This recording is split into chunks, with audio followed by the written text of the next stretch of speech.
उप्स concepts के बारे में आज देखना है। हम लोग लास्ट क्लास में देखे उप्स C++ के फीचर्स को।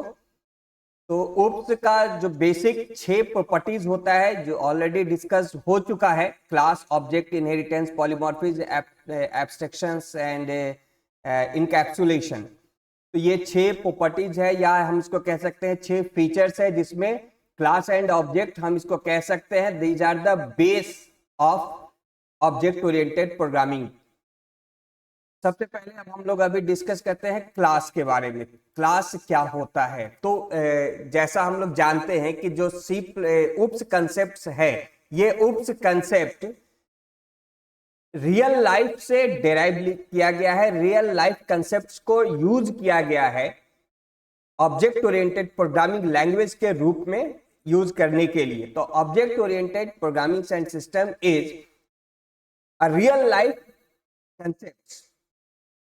तो क्लास सबसे पहला क्लास है। क्लास क्या होता है? Class is just a collection of the object. अगर हम इसके एक सिंपल डेफिनेशन को देखें तो हम कह सकते हैं अ class is a collection of the objects.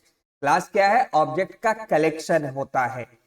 But actually में क्लास है क्या? क्लास एक प्रॉपर्टीज को डिफाइन करता है। क्लास कुछ है नहीं, कोई फिजिकल चीज नहीं है क्लास।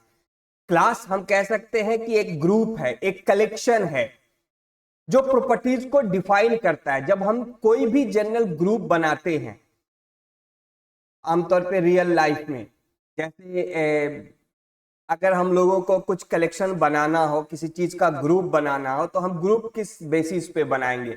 जैसे अगर हम बोले कि स्टूडेंट्स का ग्रुप बनाना है, तो स्टूडेंट्स का ग्रुप बनाने के लिए क्या हम उसमें किसी दुकानदार को रख लेंगे, या हम किसी बैंक ऑफिसर को रख लेंगे, क्या किसी फार्मर को रख लेंगे? नहीं, उसमें हम उनको नहीं रखें। हम किसको रखेंगे? स्कूल जाने वाला कोई बच्चा हो, बच्ची हो, कॉलेज जाने वाला कोई बच्चा हो, बच्ची हो, हम उसको रखेंगे। क्यों रखेंगे? क्योंकि वो स्टूडेंट्स है।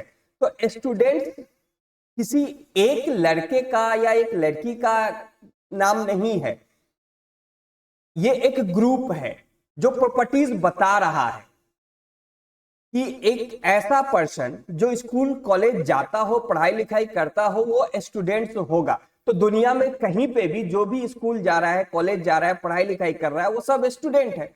तो करोड़ों लोग होंगे जो स्टूडेंट्स हैं। तो स्टूडेंट्स एक क्लास हुआ जो सिर्फ प्रॉपर्टीज बता रहा है कि स्टूडेंट्स कौन हो सकते हैं। तो स्टूडेंट एक क्लास है जो प्रॉपर्टीज को डिफाइन कर रहा है, यानी ये स्टूडेंट कहने से किसी फिजिकल चीज का पता नहीं चल रहा है। अगर हम कहते हैं गाड़ी, तो गाड़ी कहने से किसी एक पर्टिकुलर गाड़ी का पता नहीं चलता है। गाड़ी कोई भी गाड़ी हो सकता है, कार भी हो सकता है, ट्रक भी हो सकता है, बस भी हो सकता है, ट्रेन भी हो सकता है, मोटरसाइकिल भी हो सकता है, कुछ भी होगा जो वो गाड़ी हो सकता है। यानी गाड़ी एक ऐसा क्लास है जो हम लोगों को सुविधा देता है एक जगह से दूसरे जगह जाने आने के लिए, ट्रांसपोर्टेशन के लिए। तो व्हीकल या गाड़ी is use for the transportation, जो हमको फास्ट पहुंचाता है। अगर हम कहें कार, तो कार भी किसी एक गाड़ी का नाम नहीं है, कोई गाड़ी की बात नहीं हो रही है कि है। कार का मतलब हो गया एक ऐसा लग्जरियस व्हीकल जिसमें हम आराम से बैठ के दूर तक सफर करते हैं, दैट इज अ कार। तो ये कार एक क्लास है, व्हीकल भी एक क्लास है, कार भी एक क्लास हुआ। तो ये दोनों में रिलेशंस है, क्योंकि जो भी कार है वो व्हीकल भी है, बस है वो भी एक व्हीकल है, ट्रेन है वो भी एक व्हीकल है। तो ये सब व्हीकल्स है, लेकिन सब आपस में बिल्कुल सेम भी नहीं है, कुछ अलग अलग है। तो ये सब व्हीकल्स का ही एक पार्ट है। तो हम कह सकते हैं व्हीकल जो है एक सुपर क्लास होगा, जिसका ये सब चाइल्ड क्लास कहेंगे या इसको हम सब क्लासेज कहेंगे। तो कार एक क्लास है, और इस कार क्लास का प्रॉपर्टीज क्या है कि ये फास्ट मूविंग है, लग्जरियस है, कॉम्पैक्ट है, आराम से बैठ करके एक फैमिली कहीं भी आती जाती है तो लग्जरी फील होता है, थकान कम महसूस होगा। तो ये सब इस कार क्लास का प्रॉपर्टीज है। तो जिस किसी भी गाड़ी में ये फीचर्स हमको मिलता है, हम उसको कहते हैं वो कार है। तो जैसे बस में भी बहुत सारा फीचर मिलेगा, लेकिन बस इतना कॉम्पैक्ट नहीं होगा, छोटा साइज में नहीं होगा, 4 व्हीलर नहीं होगा, ये कार में ही होगा कॉम्पैक्ट। अब इसमें व्हील्स होता है, सीट होता है, इंजन होता है। तो व्हील्स, सीट, इंजन, ये सब क्या है? ये सब इसका डेटा मेंबर है, जिसके मदद से ये इसका प्रॉपर्टीज बन रहा है। तो हर क्लास का कुछ डेटा होता है, जिस डेटा के बेसिस पे उस क्लास का प्रॉपर्टीज डिफाइंड होता है, और जिस किसी के भी पास वो प्रॉपर्टी आएगा हम उसको उस क्लास का ऑब्जेक्ट कहेंगे। जैसे मनोहर इज अ स्टूडेंट, तो मनोहर स्टूडेंट क्लास का एक ऑब्जेक्ट हुआ, और Sohan is the student of class 10, तो सोहन भी एक ऑब्जेक्ट हुआ। जो फिजिकली मिलेगा वो उस क्लास का ऑब्जेक्ट हो जाएगा। तो मोहन के पास भी वो सारी प्रॉपर्टीज होगी और सोहन के पास भी वो सारी प्रॉपर्टीज होगी जो स्टूडेंट होने के लिए होता है। तो जब किसी के पास, किसी फिजिकल चीज के पास किसी जो भी प्रॉपर्टीज मिलेगा, उससे रिलेटेड वो जिस क्लास से बिलोंग करेगा, हम उस क्लास का उसको ऑब्जेक्ट बोल देंगे। तो जैसे बाइसिकल, तो बाइसिकल क्या है? एक व्हीकल है, तो हम इसको कह सकते हैं बाइसिकल व्हीकल का एक सब क्लास हुआ। लेकिन पर्टिकुलर रेड कलर की बाइसिकल जो है वो मेरी है, तो रेड कलर वाला बाइसिकल वो क्या हुआ? बाइसिकल क्लास का एक ऑब्जेक्ट हो गया। तो फिजिकली जब हम किसी चीज को देखेंगे वो क्लास है, और जब हम किसी प्रॉपर्टीज को बताएंगे, सॉरी, फिजिकली जब हम किसी को देखेंगे वो ऑब्जेक्ट है, और जब हम किसी का प्रॉपर्टीज बताएंगे तो वो क्लास है। तो क्लास सिर्फ प्रॉपर्टीज को बताता है, और ऑब्जेक्ट फिजिकली वो चीज, उस प्रॉपर्टीज को अवेल करने के लिए हमारे पास होता है। तो किसी भी क्लास का प्रॉपर्टी हम तभी एक्सेस कर सकते हैं जब उस क्लास का कोई ऑब्जेक्ट हमारे पास हो। तो क्लास रियल लाइफ में तो हम समझ रहे हैं कि क्लास क्या है। ये पेन एक ऑब्जेक्ट है, पेन क्लास का। तो ये जो चश्मा है ये क्या है? ये चश्मा जो मैंने पहना हुआ है ये एक ऑब्जेक्ट है। तो क्लास रियल लाइफ में तो हम समझ रहे हैं कि ऑब्जेक्ट क्या हुआ, क्लास हुआ, सॉरी, ऑब्जेक्ट और क्लास क्या हुआ, इस चीज को हम रियल लाइफ में समझ रहे हैं। अब प्रोग्राम में क्या होगा? तो प्रोग्राम में भी हम क्लास को डिफाइन करेंगे, हम एक क्लास बनाएंगे, उसका कुछ प्रॉपर्टीज बनाएंगे। तो रियल लाइफ में, सॉरी, प्रोग्राम में हम कह सकते हैं a class is an user defined data type. Class क्या है? एक यूजर डिफाइंड डेटा टाइप हो जाता है। तो जिस तरह से सी में हम लोग स्ट्रक्चर को डिफाइन करते हैं, स्ट्रक्ट बनाते हैं, तो स्ट्रक्ट जब हम सी में बनाते हैं तो इसमें हम वेरिएबल्स का डिक्लेरेशंस करते हैं। अब ये जो स्ट्रक्चर है, यही स्ट्रक्चर का मॉडिफिकेशन बन रहा है क्लास। यानी ऑब्जेक्ट ओरिएंटेड करने के लिए क्या किया गया? स्ट्रक्चर को ही मॉडिफाई कर लिया गया और इसको क्लास बना दिया गया। तो स्ट्रक्चर में हम फंक्शंस का डिक्लेरेशंस नहीं कर सकते हैं, बट हम क्लास में फंक्शन का डिक्लेरेशन कर सकते हैं। और क्लास जब हम बनाएंगे तो हमारे पास कई प्रॉपर्टीज आ जाएगा उप्स का, जो स्ट्रक्चर में हमारे पास नहीं होता है। क्लास को डिफाइन करने के लिए प्रोग्राम के अंदर हम लोगों को क्लास नाम का कीवर्ड एक मिलेगा, जिसके मदद से हम क्लास को डिफाइन करेंगे। जैसे सी में हम लोग स्ट्रक्ट को यूज करते हैं स्ट्रक्चर को डिफाइन करने के लिए, अब हम लोग क्लास कीवर्ड को यूज करेंगे क्लास को डिफाइन करने के लिए। तो ये very similar to the structure, but it have the additional features than structure. यहां पे हम लोग देख सकते हैं क्लास को कैसे डिफाइन करना है। हम क्लास कीवर्ड लिखेंगे, क्लास का जो भी नाम रखना है हम नाम रख सकते हैं। जैसे स्ट्रक्चर का कोई भी नाम हम रखते हैं, उसी तरह से क्लास का हम कुछ भी नाम रखना चाहे रख सकते हैं। और यहाँ पे हम लोग एक एक्सेस स्पेसिफायर को यूज करेंगे, और फिर हम वेरिएबल्स का डिक्लेरेशन करेंगे या फंक्शन का डिक्लेरेशन करेंगे और फंक्शन को यहाँ पे डिफाइन भी कर सकते हैं। तो डिक्लेरेशन करना हो या डिफाइन करना हो, हम यहाँ पे क्लास के बॉडी में इसको डिफाइन करेंगे या डिक्लेरेशन करके छोड़ देंगे, बाद में डिफाइन करेंगे आउटसाइड द क्लास। तो फंक्शन को यहाँ पे डिक्लेयर भी किया जा सकता है और डिफाइन भी किया जा सकता है, यानी पूरा का पूरा फंक्शन इस क्लास के अंदर हम लिख सकते हैं। और सिर्फ फंक्शन को डिक्लेयर करके हम छोड़ दे, जैसे यहाँ पे कोई फंक्शन हम डिक्लेयर कर लिए और इस पे सेमीकोलन लगा के छोड़ दिए, तो ये क्लास में डिक्लेयर हो गया। इसको डिफाइन हम लोग क्लास के बाहर कहीं पे भी कर सकते हैं। वो कैसे करेंगे, उसके साथ एक ऑपरेटर चलेगा, वो सब हम लोग आगे देखेंगे।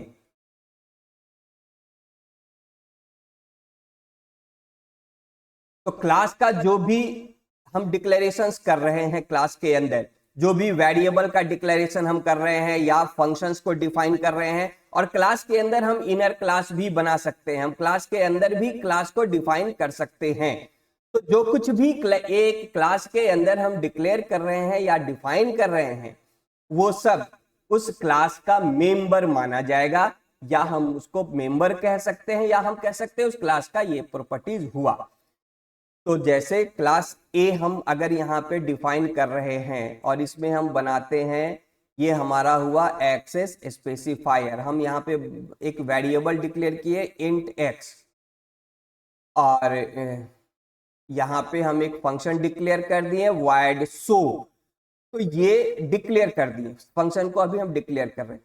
तो ये जो x है और show है, ये दोनों को हम कह सकते हैं these are the members of class A, या हम ये भी कह सकते हैं कि क्लास ए का प्रॉपर्टीज क्या है, तो एक इंटीजर टाइप का वेरिएबल और एक फंक्शन। तो इसको हम वेरिएबल भी कह सकते हैं, क्लास टाइप मेंबर भी कह सकते हैं, या इसका क्लास का प्रॉपर्टीज भी कह सकते हैं। तो क्लास का हम प्रॉपर्टीज डिफाइन करते हैं।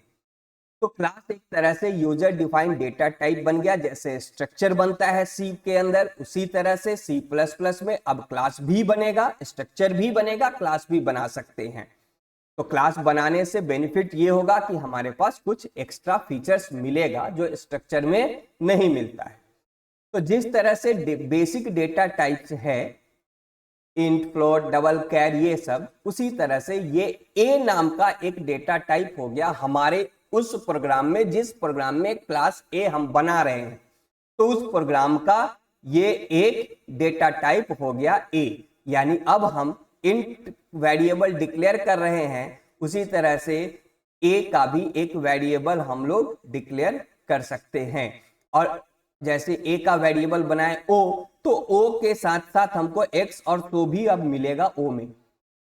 तो जैसे एक्स को डिक्लेयर किए तो ये 2 बाइट का एक मेमोरी बनाया, उसी तरह से ओ को डिक्लेयर किए तो ओ भी एक मेमोरी बनाएगा। वो डिपेंड करेगा कि इस क्लास में क्या क्या है, एक इंटीजर है, एक फंक्शन है, उसके हिसाब से ये 2, 4, 5 जितने भी बाइट का होगा उतना ये वेरिएबल उतना बाइट का मेमोरी बनाएगा।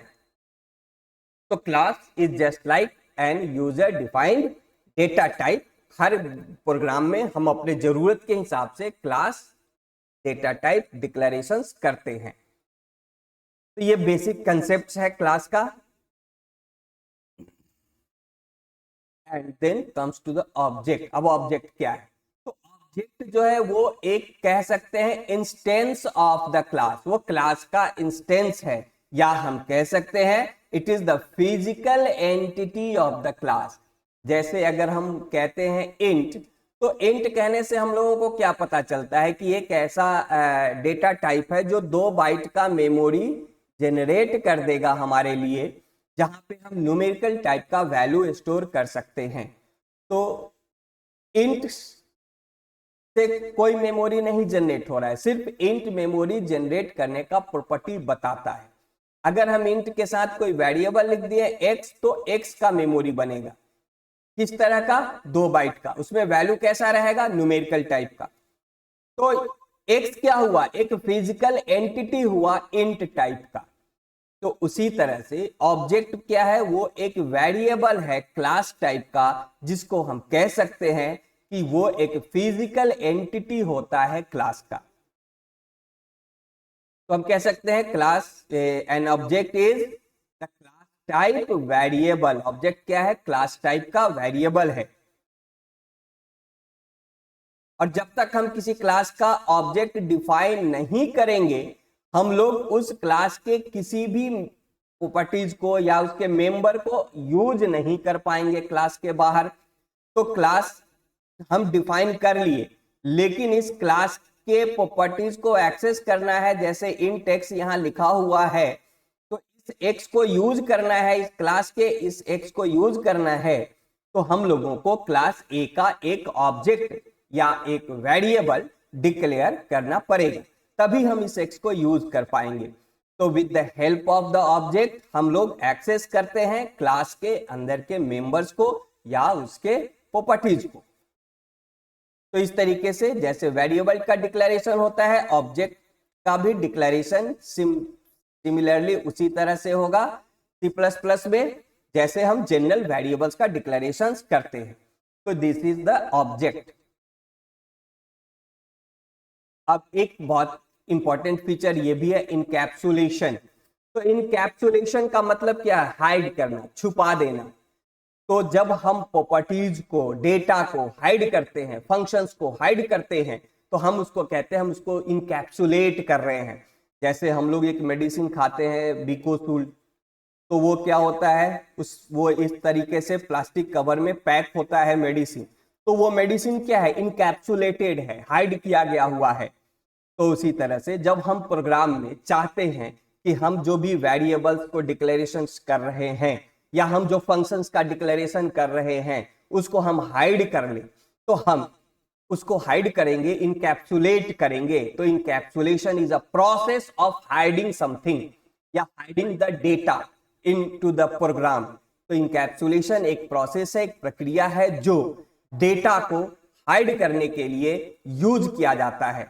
तो जब हम क्लास बनाते हैं और क्लास के अंदर वेरिएबल्स को डिक्लेयर करते हैं, तो वो वेरिएबल क्लास में हाइड हो गया। अब हम उसको हाइड करने के लिए 3 कीवर्ड का भी यूज कर सकते हैं। तो C++ या ऑब्जेक्ट ओरिएंटेड प्रोग्रामिंग लैंग्वेज हम लोगों को 3 कीवर्ड देता है, पब्लिक, प्रोटेक्टेड और प्राइवेट।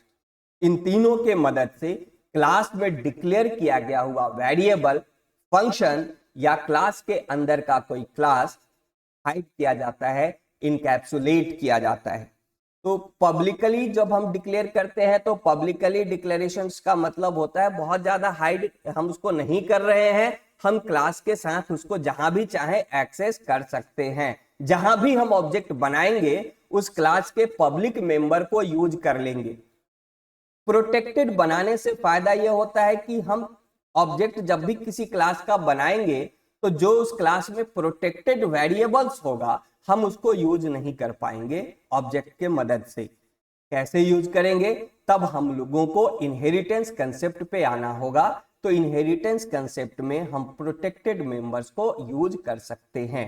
तो protected members can be use in inheritance, but it can not be use with the help of object. तो ऑब्जेक्ट के मदद से प्रोटेक्टेड मेंबर एक्सेस नहीं होगा, लेकिन इनहेरिटेंस के केस में यह काम करेगा। प्राइवेट किसी भी तरह से बाहर, क्लास के बाहर यूज नहीं होगा। हम उसको कंप्लीटली हाइड कर दिए, छुपा दिए, प्राइवेटली हम उसको डिक्लेयर कर दिए क्लास के अंदर। तो क्लास में जब हम कोई वेरिएबल डिक्लेयर करेंगे या हम कोई फंक्शन को डिक्लेयर या डिफाइन करेंगे, तब हम उसको पब्लिक, प्रोटेक्टेड या प्राइवेट बनाएंगे। तो जिस वेरिएबल को हम चाहते हैं कि वो सब जगह एक्सेस हो, हम पब्लिक कर लेंगे। सिर्फ इनहेरिट हो तो हम प्रोटेक्टेड कर लेंगे, और कहीं भी नहीं यूज हो क्लास के बाहर, तब हम उसको प्राइवेट कर लेंगे। तो प्रोटेक्टेड इनहेरिट होगा, लेकिन ऑब्जेक्ट के मदद से एक्सेस नहीं होगा। पब्लिक हर केस में चलेगा और प्राइवेट किसी केस में नहीं चलेगा। प्राइवेट का कुछ कंसेप्ट और C++ में आगे हम लोग पढ़ेंगे। तो इसके बाद आता है पॉलीमॉर्फिज्म। ये 2 वर्ड है, पॉली एंड मॉर्फिज्म। तो पॉली का मतलब होता है मेनी, बहुत सारा, और मॉर्फिज्म का मतलब होता है फॉर्म्स। तो मेनी यानी बहुत सारा फॉर्म, जब किसी का बहुत सारा फॉर्म्स हो तो हम उसके इस प्रॉपर्टी को कहते हैं पॉलीमॉर्फिज्म। तो C++ या ऑब्जेक्ट ओरिएंटेड प्रोग्रामिंग लैंग्वेजेस में ये एक बहुत ही इंपॉर्टेंट फीचर हम लोगों को मिलता है मेनी फॉर्म्स बनाने का, मेनी फॉर्म्स क्रिएट करने का। जैसे सी में हम लोग फंक्शन बनाते हैं तो एक नाम का हम एक ही फंक्शन बनाते हैं, बट C++ में या किसी भी ऑब्जेक्ट ओरिएंटेड प्रोग्रामिंग में हम एक नाम का एक से अधिक फंक्शंस डिफाइन कर सकते हैं। तो जब हम एक ही नाम का एक से अधिक फंक्शंस को डिफाइन करेंगे तो हम उस फंक्शन को कहेंगे कि ये पॉलीमॉर्फिज्म का फीचर यहां पे आ रहा है। तो पॉलीमॉर्फिज्म को बेसिकली दो तरह का हम रख सकते हैं या रखा जाता है, कंपाइल टाइम पॉलीमॉर्फिज्म या और रन टाइम पॉलीमॉर्फिज्म। तो हम ये भी कह सकते हैं कि पॉलीमॉर्फिज्म दो तरह का होता है C++ में, compile time and run time polymorphism. Compile time polymorphism या हम इसको ये भी कह सकते हैं कंपाइल टाइम बाइंडिंग पॉलीमॉर्फिज्म को बाइंडिंग भी कहते हैं। तो कंपाइल टाइम बाइंडिंग, तो या तो पॉलीमॉर्फिज्म लिखा जाए या बाइंडिंग लिखा जाए, एक ही बात होगा।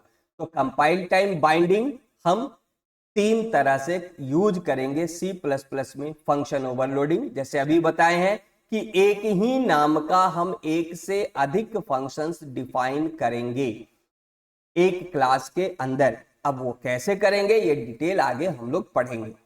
दूसरा होता है कंस्ट्रक्टर ओवरलोडिंग।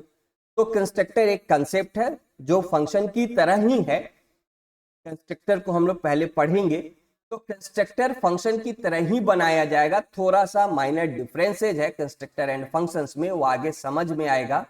तो कंस्ट्रक्टर को भी ओवरलोड करेंगे, यानी कंस्ट्रक्टर भी एक से अधिक बनाया जाएगा एक क्लास के अंदर। और ऑपरेटर ओवरलोडिंग, यानी कि जो ऑपरेटर्स हम यूज करते हैं प्लस माइनस मल्टीप्लिकेशंस, इन सब ऑपरेटर को भी हम मल्टीपल फॉर्म में यूज कर पाएंगे C++ के अंदर। अभी तक हम लोग क्या करते हैं, सी में दो वैल्यू को जोड़ना, घटाना, मल्टीप्लाई करना, उसके ऊपर काम करते हैं ऑपरेटर से। अब हम C++ में अरिथमेटिकल ऑपरेशंस के अलावे भी इसका कोई यूज करेंगे। तो कोई बहुत सारा ऑपरेटर्स है जिसको ओवरलोड किया जाएगा और कुछ ऑपरेटर्स है जिसको ओवरलोड हम नहीं कर पाएंगे। तो वो आगे हम लोग देखेंगे जब इस टॉपिक पे आएंगे ऑपरेटर ओवरलोडिंग के। और रन टाइम पॉलीमॉर्फिज्म या रन टाइम बाइंडिंग, तो ये दो तरह का होता है। एक होता है वर्चुअल फंक्शन और दूसरा है प्योर वर्चुअल फंक्शन। तो ये दोनों एक ही चीज है, थोड़ा सा डिफरेंसेज आएगा virtual and pure virtual functions में। यानी हम फंक्शंस को डिफाइन करेंगे तो फंक्शंस कभी वर्चुअल भी होगा और प्योर वर्चुअल भी होगा। इसको हम लोग रन टाइम बाइंडिंग या रन टाइम पॉलीमॉर्फिज्म कहेंगे। तो ये फीचर्स हम देखें। अब आता है हमारा इनहेरिटेंस। तो इनहेरिटेंस ऑब्जेक्ट ओरिएंटेड का बहुत ही इंपॉर्टेंट फीचर माना जाता है उप्स का। तो इनहेरिटेंस का मतलब होता है कि हम अपने कोड को बार बार यूज करें।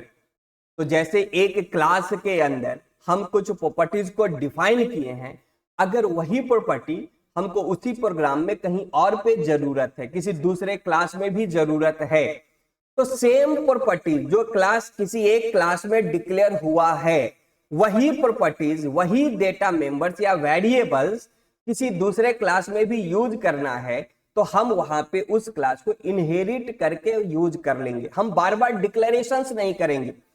यानी जो कोड हम एक बार बना लिए हैं, उस कोड का जरूरत अगर प्रोग्राम में बार बार पड़ रहा है तो हम इनहेरिटेंस कंसेप्ट से वो काम कर सकते हैं। हम बार बार सेम कोड को लिखेंगे नहीं।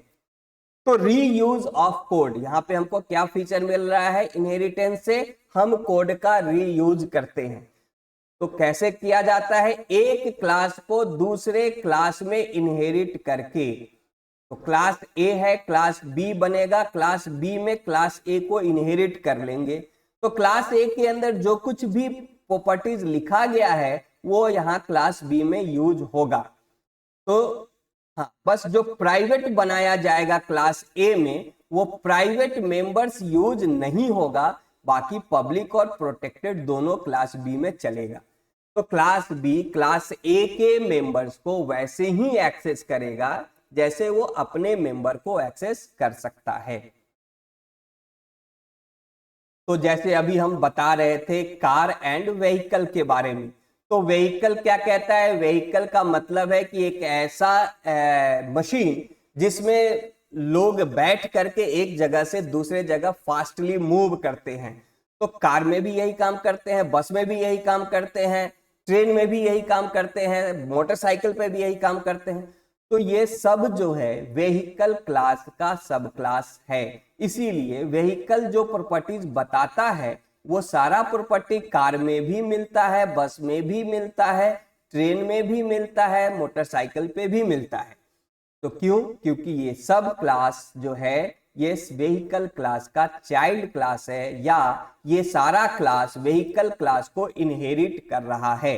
तो हम कह सकते हैं व्हीकल जो है वो बेस क्लास है और ये सब जो है डिराइव्ड क्लास है। तो ये सब डिराइव्ड क्लास है, या हम इसको चाइल्ड क्लास भी कह सकते हैं, या हम इसको सब क्लास भी कह सकते हैं। और व्हीकल क्या हुआ? व्हीकल हो गया सुपर क्लास या बेस क्लास या पेरेंट क्लास। तो व्हीकल का जो भी प्रॉपर्टीज होगा वो उसके चाइल्ड क्लासेज में मिलेगा। चाइल्ड क्लास के पास अपना भी कुछ प्रॉपर्टीज होगा, जैसे कार के पास कुछ अलग प्रॉपर्टीज भी है जो बस के पास नहीं है, बस के पास जो प्रॉपर्टीज है वो ट्रेन के पास नहीं है, ट्रेन का जो प्रॉपर्टी है वो बस और कार के पास नहीं है। तो हर क्लास के पास अपना अपना अलग अलग कुछ प्रॉपर्टीज भी होता है सब क्लास के पास। तो जो बेसिक प्रॉपर्टीज है, जो व्हीकल क्लास का प्रॉपर्टी है, वो बाकी के सारे चाइल्ड क्लासेज में तो मिल रहा है, उसके अलावे भी चाइल्ड क्लास के पास अपना कुछ प्रॉपर्टीज है जो दूसरे चाइल्ड क्लासेज में नहीं है, जिसकी वजह से एक क्लास के हजारों चाइल्ड सब क्लास चाइल्ड क्लास होंगे, लेकिन हजारों आपस में एक दूसरे से कुछ कुछ अलग हो जाएंगे। तो बेस क्लास एक ऐसा क्लास जो सुपर क्लास है जिसका प्रॉपर्टी इनहेरिट किया जा रहा है, और डिराइव्ड क्लास एक सब क्लास है जो किसी क्लास के प्रॉपर्टी को इनहेरिट कर रहा है। जैसे हम लोग अपने माँ बाप की प्रॉपर्टीज को इनहेरिट करते हैं, तो हमारे माँ बाप क्या हो गए? हमारे माँ बाप हम लोगों के पेरेंट क्लास हैं, या बेस क्लास हैं, या सुपर क्लास हैं। हम लोग बच्चे जो होते हैं वो माँ बाप के चाइल्ड क्लास हैं, या डिराइव्ड क्लास है, या सब क्लास है। तो बहुत सारा प्रॉपर्टीज हम लोग अपने पेरेंट्स का इनहेरिट करते हैं, बट हमारे पास भी अपना कुछ प्रॉपर्टीज होता रहता है। तो भाई बहन अगर हैं, सिबलिंग्स हैं घर में, तो सब सिबलिंग्स के पास माँ बाप का बहुत सारा प्रॉपर्टीज आ रहा है, लेकिन सब सिबलिंग्स के पास अपना अपना भी कुछ कुछ प्रॉपर्टीज है, जिसकी वजह से सभी भाई बहन एक दूसरे से अलग है। बट 100% इनहेरिटेंस कभी भी पॉसिबल नहीं है, पूरा का पूरा इनहेरिट हो जाए ऐसा भी नहीं होता है। कुछ प्राइवेट प्रॉपर्टीज भी होता है वो इनहेरिट नहीं होता है, जिसकी वजह से जैसे माँ बाप के बच्चे सब बिल्कुल माँ बाप की तरह भी नहीं होते हैं, थोड़ा थोड़ा चेंजेस होता है। अब इनहेरिटेंस जब किया जाएगा तो इनहेरिटेंस पब्लिक एक्सेस स्पेसिफायर्स के मदद से भी इनहेरिट किया जाता है C++ में। तो पब्लिकली इनहेरिट करेंगे, प्रोटेक्टेड फॉर्म में इनहेरिट करेंगे, और प्राइवेट फॉर्म में इनहेरिट करेंगे। यानी हम किसी क्लास को जब इनहेरिट कर रहे हैं तो हम किस तरह से इनहेरिट कर रहे हैं? पब्लिक इनहेरिटेंस कर रहे हैं, प्रोटेक्टेड इनहेरिटेंस कर रहे हैं, या प्राइवेट इनहेरिटेंस कर रहे हैं?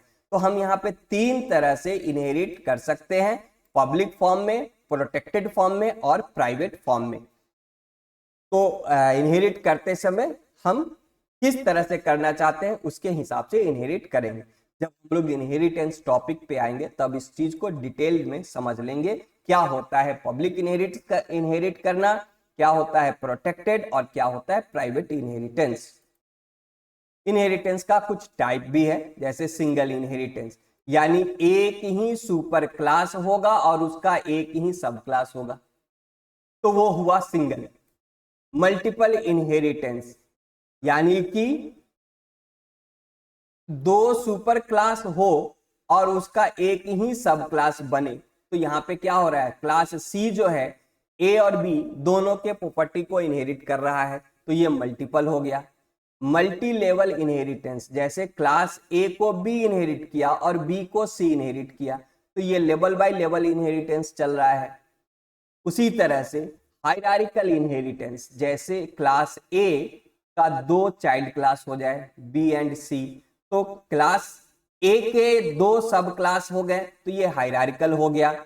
और उसी तरह से हाइब्रिड भी आ जाएगा, जैसे ए को बी इनहेरिट किया, ए को सी इनहेरिट किया, बी और सी को डी इनहेरिट किया, तो ये हाइब्रिड हो गया। तो हाइब्रिड का कुछ कंसेप्ट आता है, हाइब्रिड कंप्लीटली एक्चुअल फॉर्म में नहीं होता है, यहाँ पे वर्चुअल इनहेरिटेंस का कंसेप्ट आता है। तो ये बेसिक कंसेप्ट है UPS का, जो अभी हम बताए थे कि UPS 6 तरह से यूज किया जाता है। तो ये बेसिक कंसेप्ट हो गया UPS का। अब हम लोग जब आगे बढ़ेंगे तो इनमें से सारी चीजों को वन बाय वन आगे पढ़ेंगे भी। तो ये बेसिक्स था जिससे कि कंसेप्ट क्लियर रहे, UPS होता क्या है। आगे फिर हम लोग इसको पढ़ेंगे वन बाय वन। तो जैसे अब अगला जो हमारा टॉपिक होगा, हम लोग क्लास एंड ऑब्जेक्ट्स क्रिएट करना देखेंगे कि क्लास कैसे क्रिएट करते हैं, उसका ऑब्जेक्ट कैसे बनाते हैं।